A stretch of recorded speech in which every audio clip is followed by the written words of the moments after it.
नमस्कार मित्रांनो. तर काल पांडूचा व्हिडिओ तुम्ही बघितला असेल.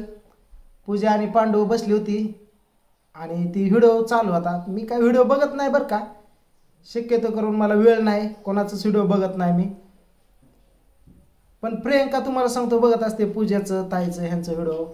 ते बघत असताना काय गोष्टी पांडू बोलत होता त्या गोष्टी माझ्या कानावरती पडल्या आणि त्यावरती म्हणलं आज व्हिडिओ बनवायची गरज आहे म्हणलं.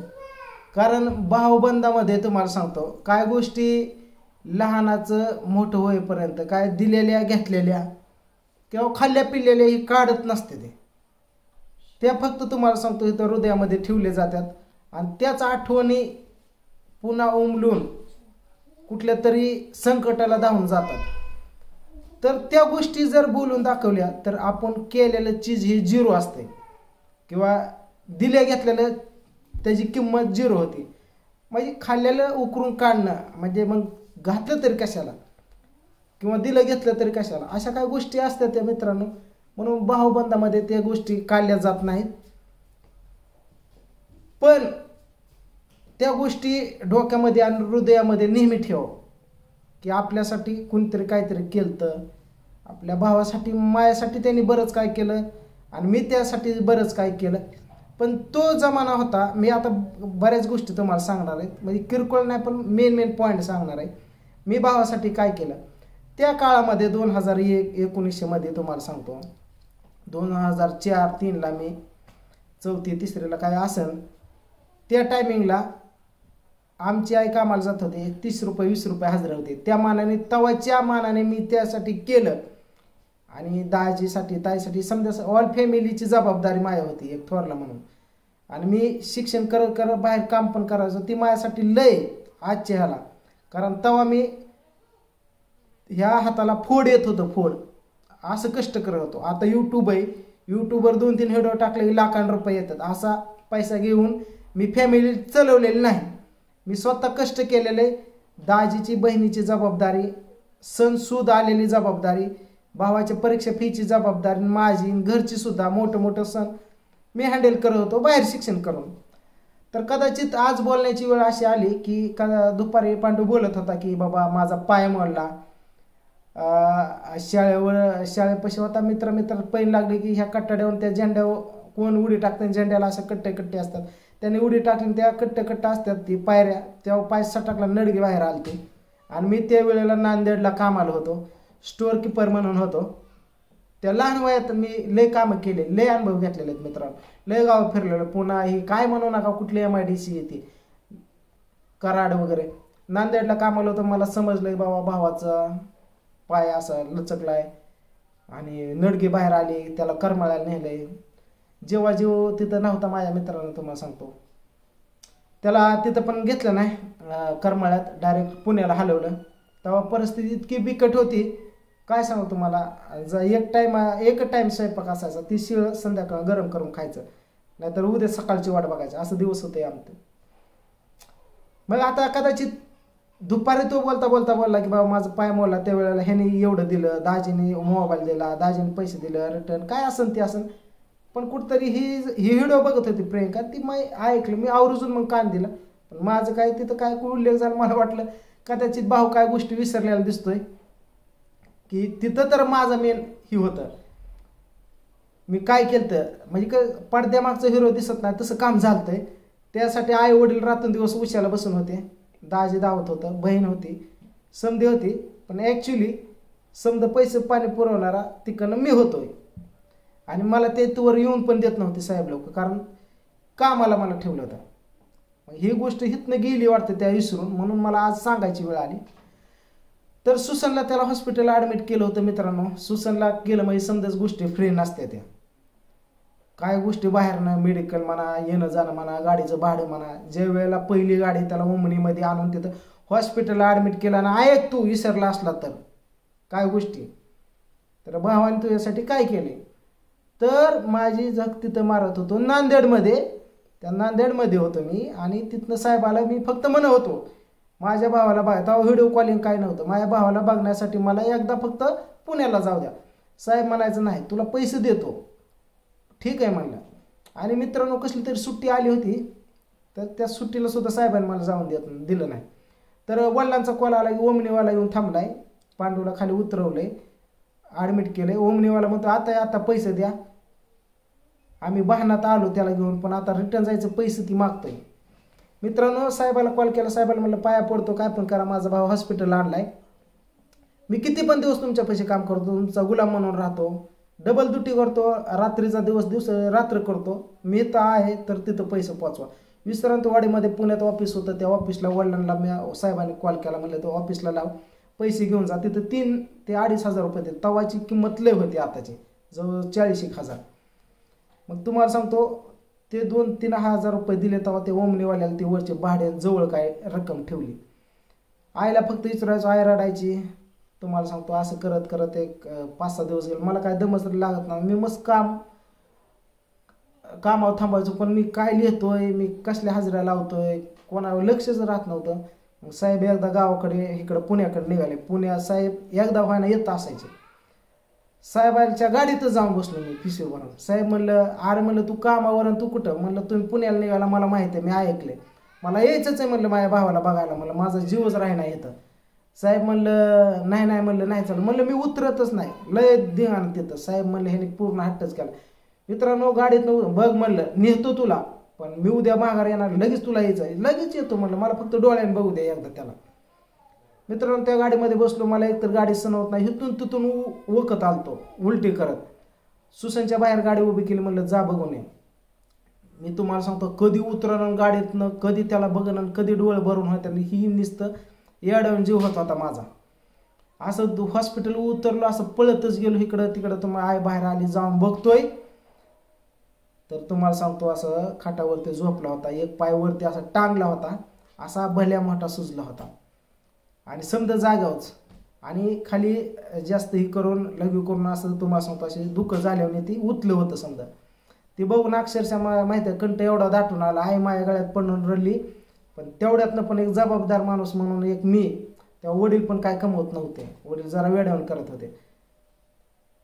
तर मी तुम्हाला सांगतो असं कंठ दाटून आला, आणि मी गप म्हणलं, आणि खाटाखाली शिरलो, खाटाखाली रडत होतो, कारण आई खाटाखाली तिथं झोपायची हातरून पांघरून. मरणाचं रडलं, बाहेर निघलो, पण रडलेलंही कोणाला दाखवून दिलं नाही, दुसरं वडीलच. आणि तिथून तुम्हाला सांगतो थांबलो. मग आई म्हणली आता 2-3 दिवस इथं थांबतो, आला जरा बरं वाटायला आलं, कोणच नाही, चुलतं नाही, मालचं नाही, काय नाही. आमचं दाजी फक्त पळापळी करत होतं इकडं तिकडं, ताईचं कॉल येड्यावून झालते, बाकी कोण नव्हतं. तेव्हा आम्हाला भावकीत पण किंमत नव्हती.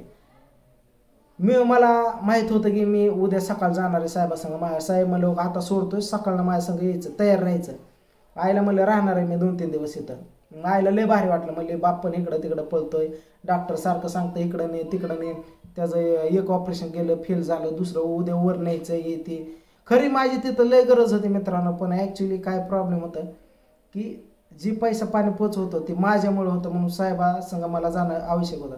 अचानक सकाळ झाली, कवा नको रात गेली, मला कळलं नाही. तुम्हाला रात्र मी डोळ्याने काढले, भाऊ शांत झोपला होता. समजा डॉक्टरला मी बोलून, डॉक्टर सुद्धा माझी तकतक झाली. म्हणलं एवढं काय झालं, म्हणलं त्याला ही ती खाली दुखं उठले, म्हणलं ती व्यवस्थित होतं, समजा बघा की राव, म्हणलं असं हे ते बेकार वाटलं. आणि पायाला वजन बांधलं होतं त्या. सकाळ साहेबाची गाडी कवा नको आली, शॉर्टकटमध्ये मी तुम्हाला सांगतोय. साहेबाची गाडी आली, साहेब म्हणलं चला वाघमारे म्हणलं, आणि आई म्हणली लगेच तू चाललं, कुठं चाललाय? कुठं नाही म्हणलं, तुला किती पैसे लागू दे, ऑफिसला जायचं म्हणलं, मला कॉल करा, तिथनं पैसे घ्यायचे, मी तिकडं काम करतो तेव्हा इकडं दाम भेटतोय म्हणलं, पण ह्याला काय कमी पडून देऊ, खाया पिया चांगलं घाल, सफरचंद हे ते काय असेल ती, मी जातो. आई म्हणली तू इतक्या लवकर कसं काय रात्री आला लगेच आला, काय सांगू म्हणलं आई तुला, मी इथं थांबलो होतो. साहेब म्हणतं मग कामानं काढेल, पैसे देणार नाही, कुठल्या तरी आशेवरती, आणि ती पैशाची आशा, आणि त्यामुळे आपला भाव कुठंतरी सुख भेटतं ह्यानुसार. तेव्हा कुठनंच इन्कम नव्हतं आम्हाला. त्या आशेने सकाळ गाडी आई डसा रडली माहिती का. वडील गावाकडे गेलं तर गळ्यातलं आईचं घेऊन ठेवण्यासाठी, अशा परिस्थितीला तोंड दिलं. तिकडं गेल्यानं तिकडं लक्ष लागत नव्हतं माझं, पैसे पाणी फक्त पोचवतो. कसं तर ती प्रसंग ध्यानात ठेव, कदाचित तुझ्या हितनं विसरून गेला असन. पण इकडं पण दवाखान्यात आल्यानंतर इथलं सुद्धा हॉस्पिटलचं काय बिल झालं होतं, ती सुद्धा तिकडनं मी पाठवलं होतं करमाळ्यातलं बिल जे झालं ते. आणि तू कुठंही परीक्षेला चालला ना तर मी काम करून तुला तिकटाचं पैसे देऊन वर 200 रुपये द्यायचो, ती तुला खायची जास्त सवय बाहेर, कारण त्याला खायला लागायचं, शरीर मोठं होतं, म्हणून मी खायसाठी स्पेशल त्याला पैसे देत होतो. मनाची तुझी फी कुठं एक्झामला चालला कुठं काय, आणि हे तुला खाण्यासाठी खास 200-300 रुपये पोट मारून द्यायचो, कामावर उचल घ्यायचो. कारण गावाकडे पण काम केलेलं, द्राक्ष बागत, डाळिंब बागत, साहेबांना तिथं म्हणायचो बाबा मालकाला त्याला द्या 200-300 रुपये जास्त मला. हाजरी तरी काय 40 आणि 45 रुपये 30 रुपये होती, बायला 20-25. भावाला तुम्हाला सांगतो, एक भावकीतला आमच्या स्टँडवरती नुसतं दुसरा प्रसंग, हात उगारला होता, घरी आलता सांगत हात उगारला मला, तर त्या माय घाल्याच्या घरी जाऊन त्या आईबापा देखता एक वाजवले होते त्याला, घरी जाऊन लय मोठा धिंगाणा केला. म्हणजे माझ्या भावाकडे कोणी वाईट नजरेने बघितलेलं किंवा असं रागात बघितलेलं किंवा कोणी दमदाटी केलं, गुलामशाही मला जमत नाही कधीच, आणि नाही माझ्या फॅमिली केलेली जमत. मग कुणी पण असू दे, ते गावातला असो बाहेरचा असो कुणी असो, जमत नाही. माझी सटकले की मला कळत नाही काय ते, मी कुठल्याही थराला जातो. आणि बरेच किस्से माझ्या हातून असं झालेले आहेत, आज पण त्याचा पश्चाताप ऑल फॅमिलीला होतोय. कर्जबाजारी पण त्यामुळे झालतो, कारण ह्याच रागाचं भान राहत नाही मला. भावाच्या तुम्हाला सांग केसाला धक्का म्हणजे आपल्याला जमत नाही, मग कुणी असो. अशा काही गोष्टी त्यासाठी केलेल्या, तिथं पण ती केलेलं आहे. आणि पुण्याला नुकतंच मी लय बिकट परिस्थिती, पुण्याला कामाला नुकतंच गेलतो, नाही भाऊ कुठं येत होता काय की एक्झाम देऊन पुणे स्टेशनला येऊन पसारला. त्याला काय माहीत नव्हतं, अनुभव बारका होता, कोण आलं काय की 2-3 परत साप दिसणं, हातावर बुलेट मारला, खिसा कापा गेलं त्याने, की हात घातल्यामुळे एवढं फाटलं होतं, रागात मारण्यास गेलं तर असं पेपर लावला होता. मला कॉल केला नुकतंच, मित्रांनो कसं तरी पैसा सासून आठवड्याभराचं मी कुठंतरी कामाला कंपनी पोचा असं बाहेर रे, तर त्याचा कॉल, म्हणजे आतमध्ये साहेबाला कॉल करून मी पोचतोय, मला काम दाखवा. रात्रीचे 11 वाजले होते, तेवढ्यात त्याचा कॉल की असं असं झालं आहे. तिथनं तुम्हाला सांगू बाहेर आलो मेडिकलमधनं, एक पावडर ती पाण्यावताचं हे ती घेतलं, त्या लोकलने पहिलं पुणे स्टेशनला त्याला गाठलं, त्याला घेतलं, ती कागद काढला, तेव्हा पट्टी फिट्टी केली आणि ती पोलीस स्टेशनला नेलं. असा प्रकार झाल्याला सांगितलं. तिथं आम्हाला एक लेटर दिलं, सुसनला लावलं, तिथं ती मलमपट्टी फुकाट केली, पोलिसाचं ती दाखवल्यावर आम्हाला पोलिसांनी गाडीला बसून पहाटे 3ला घरी पोचलं, घेऊन त्याला घरी पोच केलं. रातचं दरवाजा ठोकट, आई वडील घाबरले. त्या लग्नाच्या टायमिंगला कसं काय केलंय, वाटलं पाय मोडलाय, कोण पोरगी देत, आपली परिस्थिती अशी नाही, झालं फिरलं लगेन, एकतर भाऊ की असले लय तुम्हाला सांगतो प्रसंग वाईट होतं. कशी तरी पूजा तुम्हाला सांगतो भेटले नशिबाने, धाड दिसणं तुम्हाला सांगतो, उदार पादार हे पुढं होऊन समजा केलं मी. त्यांनी पण कष्ट करून फेडलं, पण आजच्या मानाने त्यांनी जेवढं माझे उपकार केलं माझं झिरोच आहे. पण मी त्या काळात उपकार केलेलं ही त्याच्या पुढं झिरो आहेत. अशा काय गोष्टी त्या, पण आवर्जून आता व्हिडिओ मोठा होतो म्हणून मी काय जास्त बोलत नाही. ह्या काय गोष्टीत नाही भाऊ, विसरला असं पण म्हणलं जरा थोड्या आठवण करून द्याव्यात, की समजा रडून आणि पडून आणि गंट दाटून सांगावं अशा काय गोष्टी नसतात. सांगितलं तर लय रडून सांगितलं, लय इमोशनल वाटलं वाटतं लय माया, असं काय नसतंय. पण तू म्हणत होता दुपारी की ती ऐकलं मी प्रियंकाचा व्हिडिओ, की बाबा पाय मला ह्यांनी हे दिलं त्याने ते दिलं, म्हणलं आईला आपलं कदाचित विसरलं असं, हितनं गेलं असं, म्हणून आज ही बोलायची वेळ आली. म्हणजे तवाच्या काळात मी जी केलं. आणि मित्रांनो, दिवाळी मोठं सण असलं ना, भावाला कपडे, दाजीला ताईचं ही माझ्याकडं असायचं तवाच्या काळात. मी दुसऱ्याच्या बांधाला काम करून करून पैसे साचवायचो, आणि दिवाळीसाठी तुम्हाला सांगतो वाटायचं समद्यांच्या घरी दिवाळी करंज्या लाडू ही वर्षातून एकदा भेटतं. भावाला लय खाऊ वाटतं काय पण, कमी कमी माझ्या घरी मायामुळं दिवाळी होत होती, आणि भावामुळं मी पैसे साचून ठेवत होतो, नाही तर दिवाळी कोणाला खाऊ वाटते. तर अशी दिवाळी करायचं तुम्हाला सांगतो खास ह्याच्यासाठी. कधी दुसऱ्याच्या टॉपल्या त्याला मी डोकून दिलं नाही. हॉस्टेलला होतो, वडील सोडून गेलं तर आई वडील रानातच होते, माळ रान होतं, कुठंच काय खायला नव्हतं, टोपल्या भाकर नव्हते. हॉस्टेलला होतो मी, हॉस्टेलच्या भाकरी तुम्हाला सांगतो पिशवीत घालायचो, आणि शनिवारी मधल्या रस्त्याने चलत जायचो. आणि तेव्हा भाऊ आई वडील ते भाकरी खात होते, त्यांच्यासाठी दुसऱ्याच्या बागान जायचो, केळीच्या कोणाची कलांड ककडी काय पण उचलून आण आणि ह्यांना पोटभर घाल. तेव्हा हे पोटभर खात होते. लय बेकार दिवसात आम्ही वेळ काढलेला आहे. तेव्हा वडील निघून गेलते दुसऱ्याच्या ठेवून आम्हाला. असं प्रसंग आहे ती विसरू नको. शाळेतनं पण कितीतरी तक्रारी घेऊन यायचा, मला ही दमदाटी करता येते. तिथं जाऊन मारत होतो मी त्याला, म्हणजे त्याला लय मोठा आधार होता. पण आता दिवस बदललं, आता तो जास्त कमवायला लागला म्हणून ती त्याच्या भानात कुठतरी मला वाटलं माझा अधिकार आता संपला त्याचा. गेलं ते दिवस, राहिले फक्त आठवण. म्हणून स्वामा कुणीच कोणाचा म्हणजे त्याला पण आता लेकरं बाळ झाले, त्याला पण पाऊल उचलू दे. त्याचं पण स्वतःचं करिअर आहे, त्याला पण मालकी हक्क आहे, स्वातंत्र्य आहे, त्याची त्याला मी देऊन टाकलेलं आहे. पण लहानपणाचं काय दिवस विसरू नको, जेणेकरून जिथं सालकरे धरले तिथं सुद्धा मी रक्षण म्हणून तुझ्या मागे उभा राहत होतो. कोणालाही तुला काही शब्दांनी बोलून देत नव्हतं.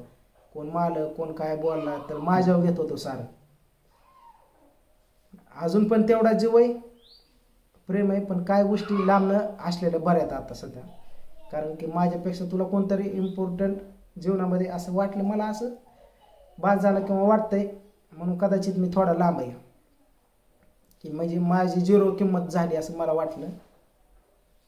जाऊ द्या, कुणी कोणाला शेवटपर्यंत आयुष्यभर जात नसतंय. परपंच्या लेकरं बाळा झाली, आपापल्या मार्गाने लागतंय आणि चांगली गोष्ट आहे.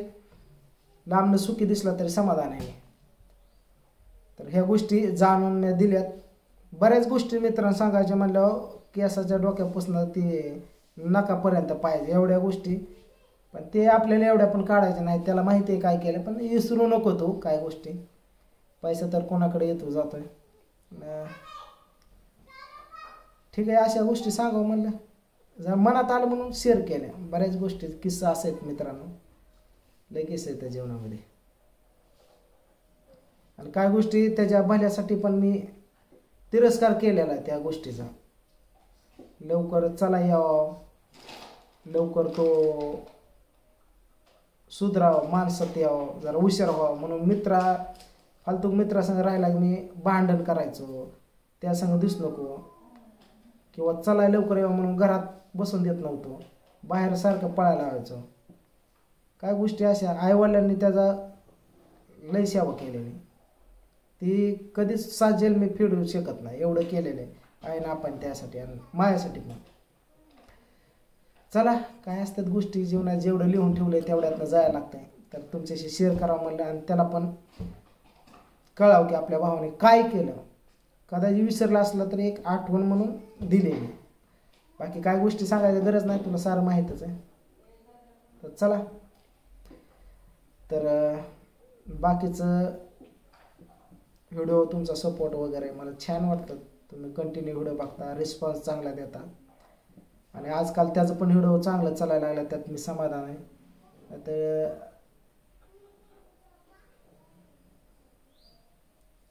ही व्हायचो आम्ही, आनंद आहे सध्या भारी. चला.